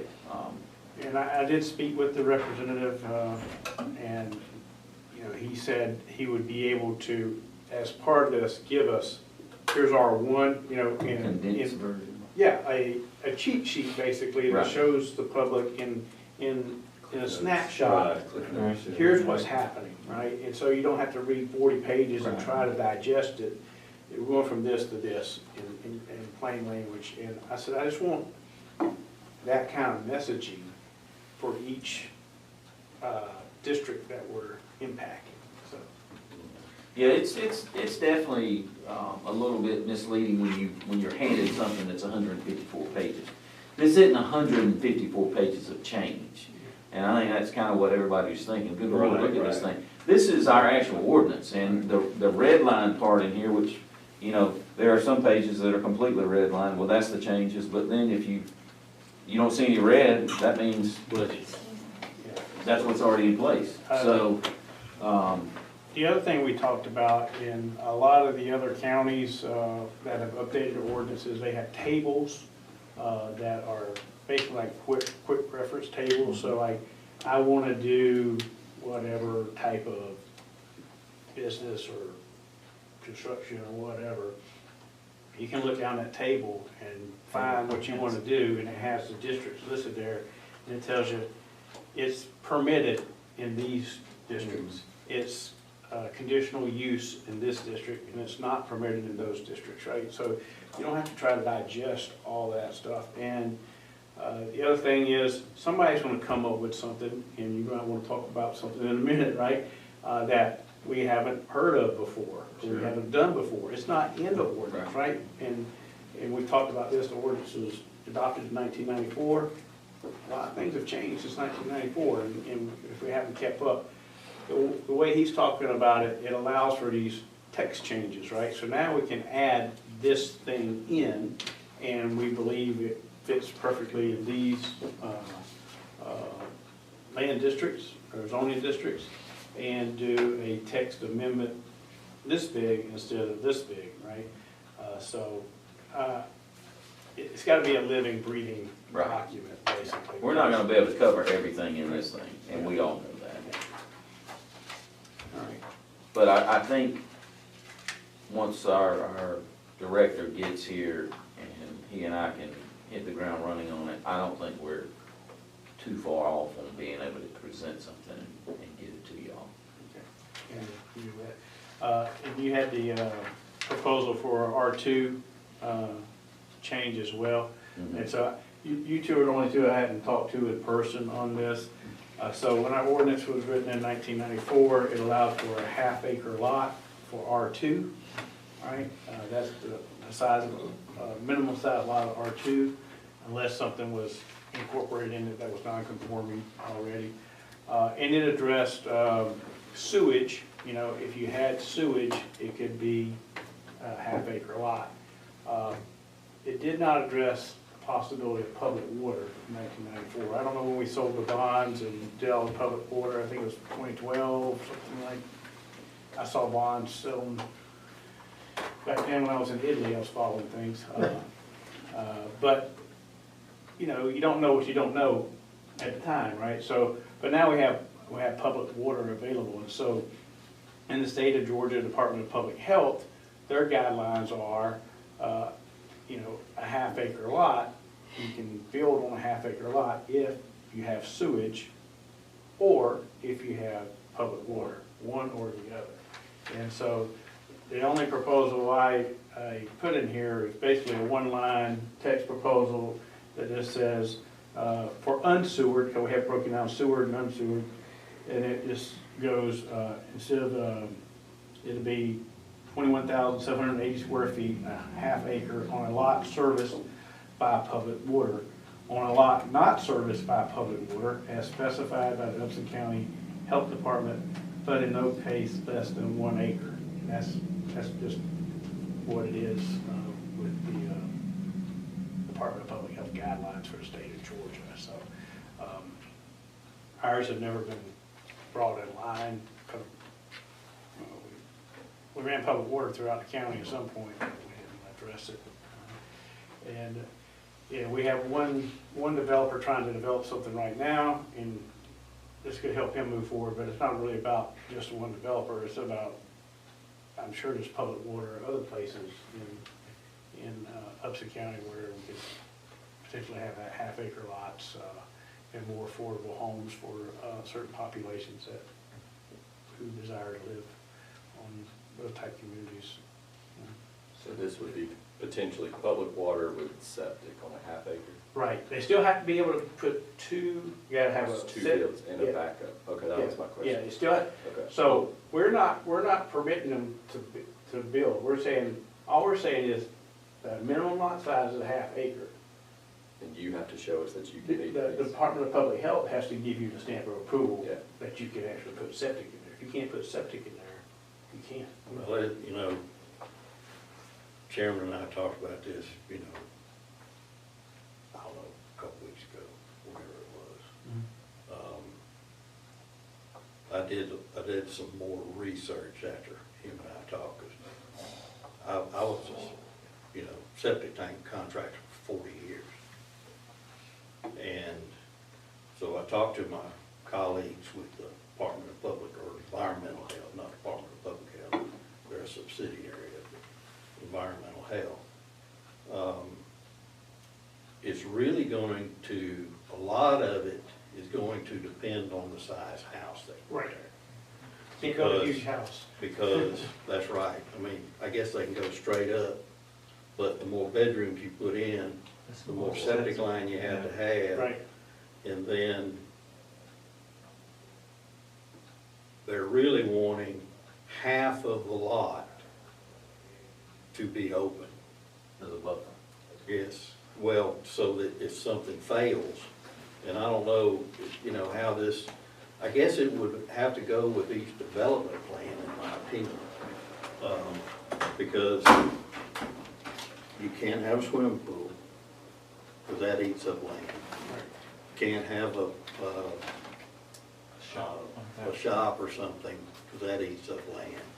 That also covers the driveway, which is covered property. So, I think we need to talk about it before we make any, we got this new zoning guy going to work for us, and I'm hoping that he's more friendly than what we, you know. Commissioner Jones, what, all the things you've just named, that's coming from the Department of Public Health? Right, yes. And that's why I sent out an email early this morning that the only thing I would add to it, even though it's basically mandatory anyway, Yeah. but just so it looks better in our ordinance would be, and meets all the requirements of the Department of Public Health. That's why it says approved by the Upson County Health Department, and that is the Department of Public Health. Well, they gotta do it anyway. Yeah, so you have to do the perk test, they have to come out there and look at it. They say, yes, you have a field, yes, you have a backup, right? And That's all I'm saying environmental is, protection yeah, stuff. that's their job. Our job is to say, how big does the lot have to be? You know, how do we want our community to look, right? And so I just think that gives options to people, right? Yeah, you're not gonna be able to have a pool in your half-acre lot, most likely. Half-acre lot or a lot of houses? Well, you know, it depends on how big the pool is. A lot of houses. Like my plane's really small, my pool may be Well, really small. So the area that's being developed right now is right off of Jeff Davis. That's where, that's R2 and. Is it off the ground? Underground too. Yeah, I think we just try to roll this into this other and get it all done at one time, instead of making a one item thing. I mean, if you know, it works out, it works out. Yeah, I don't understand why we need, I mean, we're talking about a 1 sentence change here Well, I know. to allow people to have options. Right now, we're controlling everything, right? And let the Department of Public Health control what they control, right? And that's kind of going through this whole put stuff in the backyard. That's my thing, like, why do we have to tell people every little thing they have to do in our zoning ordinance? Let's draw out a guideline and let you operate within the confines of the guideline, and And I think as long as you have in there that, you know, if you're comfortable with the lot size, that's really the only thing. well, the And, lot size exists today, that's what it is Yes, today. so you put that language in there that, even though it's overkill, you put the language in there that they have to comply with the requirements of the Department of Public I'm Health. perfectly fine with that. You covered, but even if it weren't in there, they gotta do that anyway. Yeah. So, Yeah, that's what I'm saying, we don't have to do that. yeah, They gotta but do it that. just, right, it just looks better for y'all just to kinda have that in there, and that way you can fall back on that, but yeah, I don't see an issue with that. Yeah. All right. Well, I still like for the new zoning guy to look at everything we got I have no before we problem, move forward. no problem with that. We can look at it. All right, what else we got? Yeah, something big. I It ain't real big. lost my thing, but I think that was the last thing on the item. Executive session. Yeah, that's what I think we wanted to executive session. I wanted to talk about water. Oh, okay. I guess it's Since kind we was of, gonna- that's we was kind gonna- of we the was a zoning, thing. zoning thing. All right, so I've had several phone calls, and of course, you know, there's been some articles in the newspaper.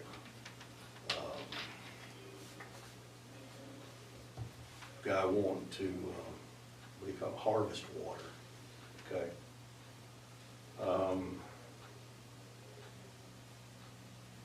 I would like to, I don't know what it'd cost. I just think we need to do our due diligence. Is, you know, there was a suggestion out there that the county get a hydrologist to look at it. I think that would benefit the county and the people that live in the county. Just because this hydrologist said it, can you believe everything that one guy says? And I don't know, you know, how we would pay for it or anything else, but if we just had somebody else to look at the paperwork, because we don't know anything about pulling water out of the I could ground. probably require him to. That was a condition, if we went this route, that was a condition I was gonna suggest, is when they perform their hydrology. We get our own, you pay for it. They've already got it. Yeah, so. But no, they haven't done the full-fledged report, from my understanding, but when they do that, have our county engineer be a part of the process while they're doing the testing, and then give him the ability to give us a final report on their findings. I mean, you know, the way I understand it, okay, and this is just the way I understand it, the spring puts out X amount of gallons. They're gonna draw less than, you know, I think it's 99,000 gallons. it's 99,000 gallons. But what it is, what that turns out to be is the spring is flowing 114 gallon a minute. They're gonna pull out 68 gallons a minute. Because 68 gallons a minute is 99,000 gallons a day, okay? So what I don't want to do, you know, I do not want the lesser flow for the people that are in that area or downstream to be affected, you know, because whatever leaves that spring is running in the creek. I don't know where that creek goes, whose cattle properly it goes across, you know, whose lake it fills, whose everything. I wanna, you know, all I wanna know is somebody to say it's not gonna affect anything. And, you know, I know that this company that they're saying is going to do it is to monitor the wells that are around these people For a period of time. for a period of time. And you know, this is a big step Yeah. for Upson County. You Yeah. know, we don't get any benefit out of it. Zero benefit. The only person getting benefit is the property owner. And if it ruins one well, it's not gonna be good. You know, even though they say they're gonna take care of it, build a new well, or whatever they're gonna do. So I would say, Paul, that there's probably 10 things we need to talk about on this project. Who owns the water? Because the state says it's their water. Right? You know, what is the use of the water, right? Because when you read it, it's reasonable and personal use up to 100,000 gallons a day. The state definition of personal does not include monetizing the water. Right, so I think there's a whole lot of issues that we have to address. We also have to address, do we ever want to let this happen in Upson County? Because they let it happen in Pike County. They have one permit in Pike County. They do? I thought they denied that. They have one permit, right? But that person is not drawing the water, right? And so they tried to get the same person, not the landowner, but the person who wanted the water, tried to get a permit on Prairie Mountain. And they denied it. So now Pike County is being sued, right? Because of fair and equal protection under the law. If I allow Allen to take spring water off of his land in Upson County, why can't Paul take spring water off of his land in Upson County? And why can't Ben? And why can't you? Right? Why can't we all make money off the water in Upson County? That's the lawsuit. When you open that box, right, there's a lot of springs in Upson County. A lot of them are accessible. And so I think we really have to think about, it's not in our ordinance anywhere. Water harvesting is. Well, it ain't anybody's. Yeah, I'm not saying. So we would be creating something. And I'm like, do we really want to create it right now? Yeah. Because you don't know what you don't know. And I think there's a lot of things that could go wrong. Well, see, that's why, you know, I think, you know. But then too, you got to remember, you got to protect the citizens also. Yeah. You can't have 150 homes out there with no water. I agree.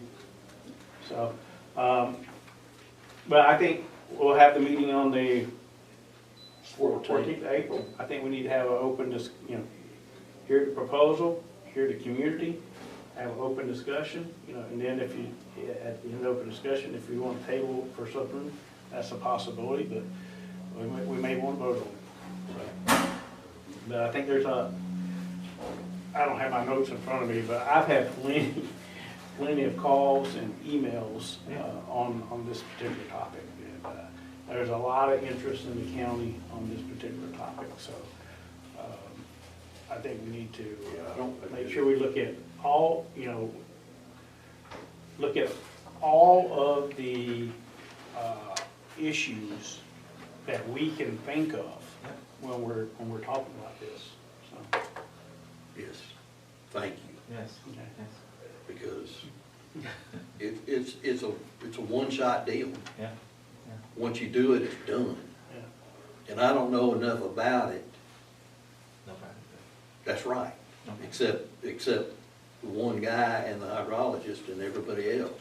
But I'm not a hydrologist. We say we do what's best for the community at large, and sometimes it costs us. But those are the risks that we have to take. I don't know the county, the Callaway water, which county that is. They've been selling Callaway water for a long time, part of the Callaway family. So I don't know how. Find them out. Is it in Harris County somewhere over there? I'll also tell you, I've had a number of conversations with the EPD, Department of Natural Resources, Drinking Water Program Manager, Watershed Protection. That's where the state told me all groundwater belongs to the state. No property owner has any rights to the groundwater except for personal and reasonable use up to 100,000 gallons. And in this instance, what the state told me is they are dependent upon the local governments to make sure That it don't suck the aquifer dry. that we don't set it off for a price. Now, they're looking at reducing that 100,000 gallon down to 50,000 gallon. But he's like, you know how government works, it's, you know, we're going through our policy process, so that's gonna take time. So, Well, it'd be like me, you know, I've got my well puts out 75 gallons a minute. I could easily suck 68 gallons a minute out of the well and still have water for myself. But I wouldn't do that, you know. It's, I don't know, we just need to talk about it. I don't think anybody wants to buy my water. We don't buy mine either, you know. Mine's clean, and, you know, I don't have to have filtration, I don't have anything. Maybe I'm on the same thing, the same aquifer. I'd hate for it to be coming out down here, and then all of a sudden mine goes, Yeah, you know. okay. Anything else you wanna talk about on that? That's it. All right, so that's kind of under the zoning purview. Can I get a motion to go into executive session? Second. All right, all in favor? Yep. All right. We're going to executive session for personnel and litigation. Yeah, Wait, okay. All right. Good seeing you all. You too. Thanks for the